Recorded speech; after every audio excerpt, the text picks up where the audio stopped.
Hey mamas, I'm Brooke Miller, registered dietitian, certified lactation counselor, and a mama who has helped hundreds of moms feel like themselves again after baby, boost their energy, mood, metabolism, and even milk supply. Inside of the Postpartum Shift podcast, you'll learn how to take care of your health so that you can show up best for the ones you care about most. Each week, we'll tackle topics like nutrition, exercise, breastfeeding, mental health, and so much more. Plus, you'll get access to guest experts who will share ways to make your pregnancy and postpartum experience easier. Whether you're approaching the postpartum period or you're right in the thick of it, you're in the right place. Let's dive into today's topic. Hey, welcome back to the podcast. Today is a really important topic. This is honestly one of my favorite things to talk about because it is so crucial for our energy, for our mood, for our metabolism, for our weight. This is something that most moms do not pay attention to, yet it is so freaking crucial. So if you are here today, we are going to be talking all about blood sugar balance. And I don't want you to tune out. I don't want you to think, I don't have diabetes or gestational diabetes or a family history of diabetes, so this doesn't apply to me. No. If you are a woman, if you are listening to this episode, your blood sugar is crucial for your hormones and your metabolism. So you need to pay attention, right? So some common signs and symptoms that our blood sugar is off balance are things like excessive weight gain, especially if we're not really changing anything else with like exercise. Headaches is a big one, mood swings, cravings and binges, exhaustion. So these are some common things. And a lot of moms actually get caught up in postpartum and they think, oh, I'm just supposed to be exhausted. I'm just supposed to be experiencing mood swings.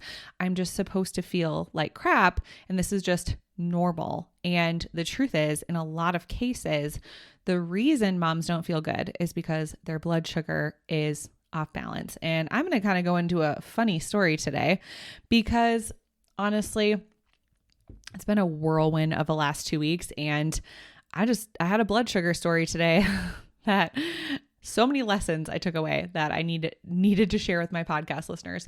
Okay. So first and foremost, with my first two sons, I passed the 1 hour glucose test. Fine. No problem. Great. So I was scheduled to do my 1 hour test with this pregnancy last week, and I had a nasty foodborne illness. My oldest son and I, we contracted it. We still don't know where we contracted it, but we know what the virus is. We both had to go on antibiotics.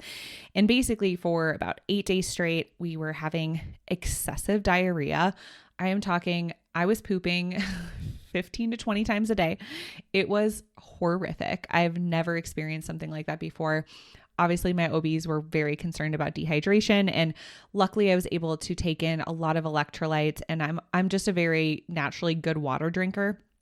I'm always thirsty. And so I was drinking plenty of fluids, but that was basically all I could keep in my body for 8 days straight. And so I basically went 8 days without really eating anything and, just essentially living off electrolytes. My gut was obviously super inflamed, going to the bathroom that many times a day.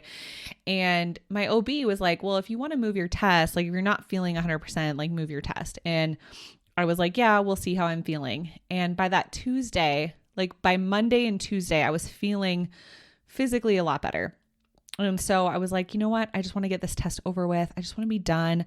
I've never had a problem before. I teach blood sugar balance. I'm so good about making sure that my blood sugar is balanced. I'm really active. I'm going to pass this test. So I went into that test and I freaking failed it, you guys. I immediately felt shame. I felt guilt. I was like, oh my gosh, what is going on? And right before the test, I asked them, I said, I'm recovering from this foodborne illness. I'm still on antibiotics. My body essentially went through a lot of inflammation and stress over the past week. Are you concerned that this will impact my glucose test? And they're like, oh no, it won't at all. Well, I knew from what I teach, I know that your cortisol levels impact blood sugar. I know that when your body is in a state of stress, it impacts your blood sugar. For some reason, I thought I was going to somehow, be this magical unicorn that could surpass it. But no, it turns out my body is like everybody else's bodies, where if it is in a state of stress, it is going to have higher than normal glucose levels. And so anyway, failed this test and I was like, what the heck? What is wrong? Oh my gosh. So basically I was in a panic for the last week because I had to do a 3-hour test. And if you've ever done both tests, you know that they are not pleasant. They're not great experiences. They are not fun. And basically for the 3-hour test, you have to fast for it. You can't eat or drink for 3 hours. You can't walk during this time, and you have to get 4 blood draws. So you have to go in, get your fasted blood draw, and then drink the, 100 grams of sugar, which is so much. And then basically get a lab draw every hour after. I knew my fasting would be fine. So got that done, got the result back. It was like, yep, we're good to go. And then I drank obviously the solution immediately right after I got that blood draw. And I was nervous for this 1-hour one because that's what I had failed earlier. And instead of drinking 50 grams of sugar like I did last week, I had to drink 100 grams of sugar. So anyway, I'm like really panicked. Like, is my body back to normal? What's going on with me? And so anyway, I'm sitting in the waiting room and I finally get that result back, and it's normal. It's like totally fine. It's actually a lot lower than it was last week, which is funny because I drank double the amount of glucose. And I was like, okay, I passed the first one. Like, I'm not worried about the next 2 blood draws. Well, what's interesting is when your body ingests so much sugar, especially in an empty stomach, what I started feeling was I was feeling nauseous. I was feeling like, oh, I just don't physically feel good. I thought I was going to like pass out. I needed a nap almost. So this is kind of what it feels like when your blood sugar spikes. You're like, oh man, I don't feel good. Like my stomach, and everybody's a little bit different, but for me, I just like feel icky in my stomach. Like, oh, I just don't physically feel good. Right. And then what ends up happening when our blood sugar spikes and we don't know how to regulate it is here comes a crash. And my body has not gone through like a significant blood sugar crash in years because I know, again, what to do, like how to eat and how to eat consistently and what to do if I were to get my blood sugar too high. I know exactly what to do in that moment to regulate it so that I don't have the crash. Well, obviously in this instance, I couldn't walk, I couldn't eat, couldn't really drink more than a few sips of water. So I know the techniques that I would normally do, I couldn't do in this moment. And so not only did I feel helpless, but I started crashing, and I started crashing hard. And what ended up happening is I got to that 3-hour point. They did my last blood draw. They sent me home. And so I didn't see the result yet. But I was physically feeling ill. So I was sweating, I was pale, I was shaking, I was lightheaded, I was dizzy, and I was like, okay, I know my blood sugar is way too low. I need to get something in my system. And so I got breakfast tacos because I was like, I need some eggs, I need some meat, I need a corn tortilla, like I need some carbohydrates. I need a wide variety of things. And as I'm eating, I'm like starving. Because again, when your blood sugar gets too low, all of a sudden you're like, I need to eat as fast as possible. And as I'm eating and shaking and complaining to my husband, he's like laughing at me like, oh, you had to drink sugar and now you're about to die, blah, blah, blah. Like he makes fun of me, like, cause he knows how important breakfast is for me and how consistent I am with it. So he's making fun of me. And meanwhile, he leaves the house and I see my results that comes in, and my glucose, okay, they wanted it below 140 at 3 hours. My glucose was 55. I'm just going to put this in perspective. If you don't know the numbers, if you're a diabetic or you have gestational diabetes or you are a nurse, you're going to be like, holy crap, 55, that's low. Yeah, 55 is low. We're getting close to that like diabetic coma state when you start hitting like the 40s and 50s. And so, my body was in a crash that I physically have not experienced in so long. If you've been wanting to reach your healthiest weight and feel like yourself again postpartum without having to sacrifice your favorite foods or your milk supply, I've got a free workshop just for you. Inside of this free workshop, you'll discover how to boost energy, mood, metabolism, and even protect your milk supply. You'll learn common mistakes that moms make that actually cause exhaustion, mood swings, low milk supply, and weight loss resistance to become worse, things that moms don't even realize. And you'll learn the proven 3-step method to heal your hormones and metabolism after baby, so you can go from surviving to thriving postpartum. Plus, as a free gift, you'll get my postpartum snack guide when you come hang out with us. All you have to do is click the link in the show notes to save your seat today. Spots are limited. See you there. And that's the thing. It was like such a wake-up call and such a reminder today of, oh my gosh, this is why blood sugar balance is such a priority for me. And oh my gosh, I can't believe that so many moms walk around feeling this way and have no idea why. Like, that was a huge wake-up call for me today. And I think about all the moms who I see, and again, like, no shade, I love my iced coffee. I'm actually drinking some right now at 3 p.m. because mom life. And I love a good iced coffee. I love a good coffee drink. But if you are waking up in the morning and you're just going to Starbucks for your breakfast, and your breakfast just consists of a sugary drink, and that is your breakfast, I am telling you, you are going to have a blood sugar spike and crash like I had today. And I'm like, how do people function who do that? Because all of a sudden, like, you can't focus. It's funny because I brought my laptop to the waiting room and I was like, oh, 3 hours uninterrupted, no children around. I'm going to be so productive. I'm going to get so much more done. I literally couldn't even focus because of my blood sugar being dysregulated. I couldn't focus. My brain was fogged. Like, I couldn't function. And I was like, oh my gosh, there are people who go through their day having these blood sugar spikes and crashes all throughout their day. And they have no idea that that is why they are struggling with, an energy crash in the afternoon, or they are struggling with brain fog or mood swings. Because I was very irritable when I got home. My husband was like, get me the heck out of here. I'm going to work. and this is why, right? And so just being first able to identify what does blood sugar highs and lows look like and feel like, especially for your unique body, is really important, because most of us don't walk around getting our blood drawn and poking our fingers. And if you're diabetic, then you know what that's like. You know better than anybody what it feels like to be at different levels physically, right?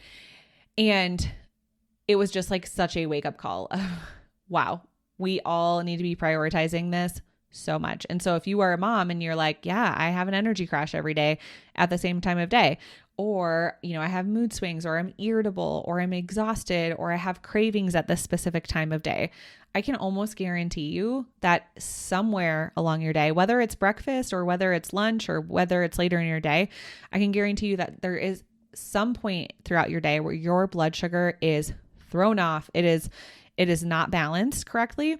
And that is why you're experiencing a lot of the symptoms. And so the good news is you have control over this. The good news is you can get your blood sugar balanced. And when you get your blood sugar balanced, then all of these symptoms start to fade away. You start to feel physically good again and mentally good again. And so there's so many different aspects to blood sugar balance. Now, like I said, my body was in a state of stress earlier. And so stress, if you were in a state of acute stress, especially like something kind of traumatic that your body is going through, which again, like an illness like that could be that stressor. Or even if you're going through really chronically stressful situations, that impacts our blood sugar. Sleep impacts our blood sugar. Exercise. So if we're not moving our body, if we're just sitting at a desk for 8 hours a day, that is not doing any favors for our blood sugar balance. So it's really important to walk and move.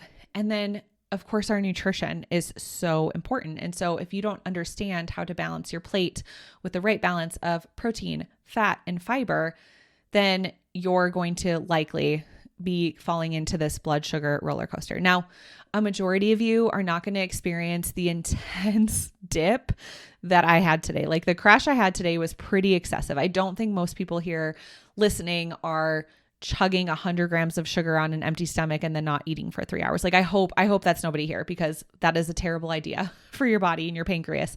And my pancreas literally didn't know what to do. So it shot out a ton of insulin.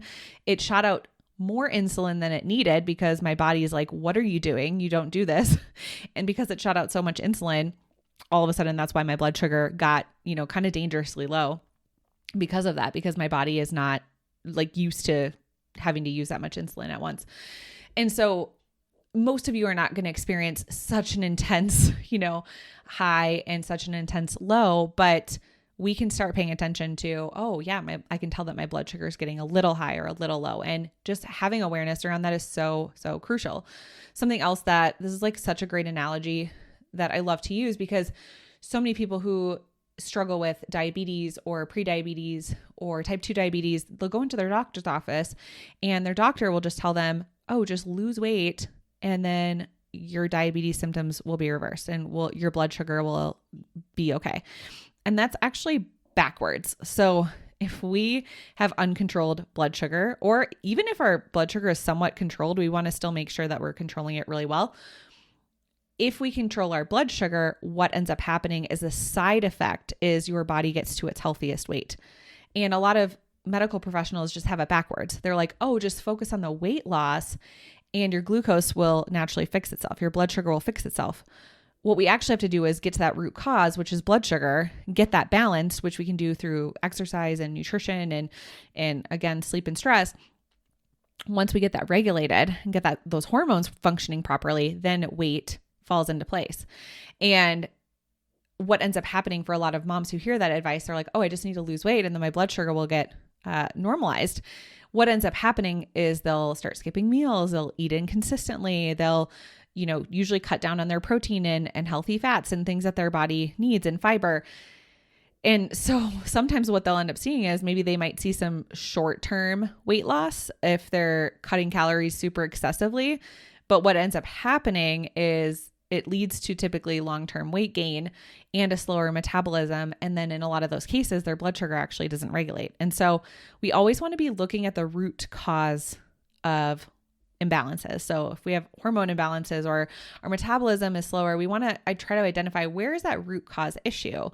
And again, weight a lot of times is a symptom. It's not actually the root cause issue. So if you're struggling with your weight, or you're like, whatever I do, I can't seem to lose weight, or in any capacity, if you're struggling with weight, we want to identify like what's actually going on beneath the surface. Weight is a symptom, and it is a symptom that we don't want to ignore, because in a lot of cases, paying attention to that symptom can actually lead us to answers of like, oh, this is off and this is what I need to, work through and work on improving. And so blood sugar, again, is so crucial. So if you are struggling with your weight, if you are struggling with your cravings or binges, your energy, your mood, anything like that, then I am telling you, blood sugar balance is something you should absolutely focus your attention on. And this is something that we focus on so in depth inside of the postpartum shift. Like module 1 is pretty much, it's very heavy on the blood sugar regulation and balance. And then of course there's